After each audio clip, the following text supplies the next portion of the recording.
गो हत्या नहीं करना है, ठीक है, मान लेगा हम।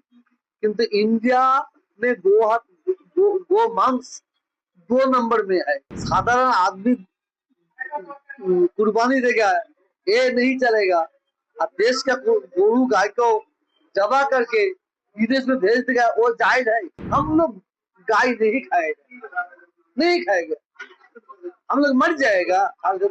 हम तो छोड़ दिया है। लाउड स्पीकर फॉलो करने के लिए हम भी बोलते हैं, किसी का तकलीफ ना हो।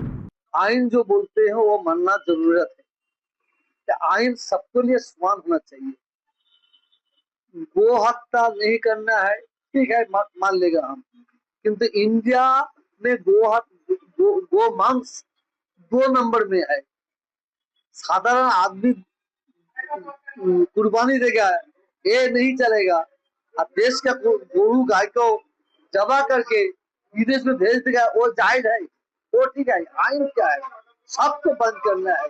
हम लोग गाय नहीं खाएगा, नहीं खाएगा, हम लोग मर जाएगा। हम तो छोड़ दिया है। किंतु इंडिया में हर जगह और उन राज्य देखिए थोड़ा गाय मनुष्य चलते हैं। तो क्या है, वहां चलेगा, यहाँ नहीं चलेगा, वहां चलेगा, यहाँ नहीं चलेगा। ये आइन आइन तो एक ही होगा इंडिया के लिए। और लाउड स्पीकर फॉलो करने के लिए हम भी बोलते हैं, किसी का तकलीफ ना हो। আমরা মাইকের চোং আস্তে করব আইন অনুযায়ী। কিন্তু প্রত্যেকটা মানুষকে বলবো, আপনারা মসজিদ থেকে চোং নামাবেন না, খবরদার চোং নামাবেন না। আপনারা মসজিদে আজান দেবেন, আজান দেওয়াটা অপরাধ নয়, সাউন্ড বেশি হওয়াটা অপরাধ। সাউন্ডটা কম দেবেন আইন অনুযায়ী।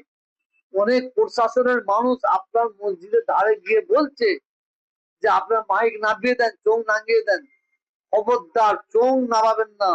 যদি নামাবার দরকার হয় প্রশাসনকে বলুন চোংটা নামাতে।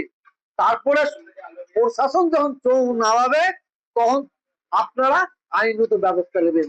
কোন জায়গায় কোর্ট বলেন যে মাইক থেকে চোং নামিয়ে দাও, মাইক নামিয়ে দাও, এ কথা প্রশাসন বলে, কোর্ট বলেন সাউন্ড কমে দাও।